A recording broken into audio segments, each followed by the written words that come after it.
কাশ্মীরে ভয়াবহ সন্ত্রাসী হামলার পর ভারত ও পাকিস্তানের মধ্যে উত্তেজনা চরমে পৌঁছেছে। পরমাণু শক্তিধর প্রতিবেশী দুই দেশের মধ্যে নতুন করে সংঘাতের আশঙ্কা দেখা দিয়েছে।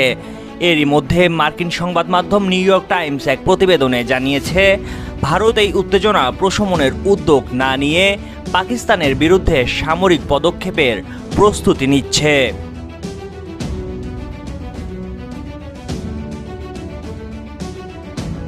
প্রতিবেদনে বলা হয়, পেহেলগামে হামলার পরপরই ভারতের প্রধানমন্ত্রী নরেন্দ্র মোদী এক ডজনেরও বেশি দেশের নেতার সঙ্গে টেলিফোনে কথা বলেছেন।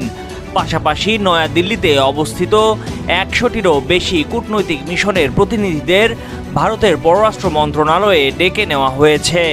তবে এসব প্রচেষ্টা উত্তেজনা হ্রাসের জন্য নয়, বরং পাকিস্তানের বিরুদ্ধে সম্ভাব্য সামরিক অভিযানের পক্ষে আন্তর্জাতিক মত আদায়ের লক্ষ্যে নেওয়া হয়েছে বলে জানিয়েছেন একাধিক কূটনীতিক। ভারতের পররাষ্ট্র মন্ত্রণালয়ের কূটনৈতিক ব্রিফিংয়ে ভারতীয় কর্মকর্তারা পাকিস্তানের অতীতের সন্ত্রাসবাদে সহায়তার ইতিহাস তুলে ধরছেন। তারা জানান, সর্বশেষ হামলার ঘটনায় তদন্ত চলছে এবং হামলাকারীদের পাকিস্তানের সঙ্গে সংযোগ রয়েছে এমন কিছু প্রযুক্তিগত প্রমাণ পাওয়া গেছে। তবে পাকিস্তান সরকার এই হামলায় নিজেদের জড়িত থাকার অভিযোগ অস্বীকার করেছে।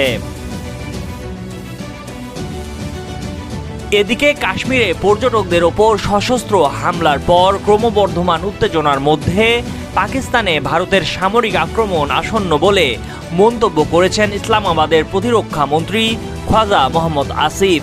প্রতিরক্ষা মন্ত্রী বলেন, পাকিস্তান সর্বোচ্চ সতর্কাবস্থায় রয়েছে। তার দেশের অস্তিত্বের ওপর সরাসরি হুমকি থাকলে পারমাণবিক অস্ত্রের ভান্ডার ব্যবহার করা হবে বলেও জানিয়েছেন তিনি।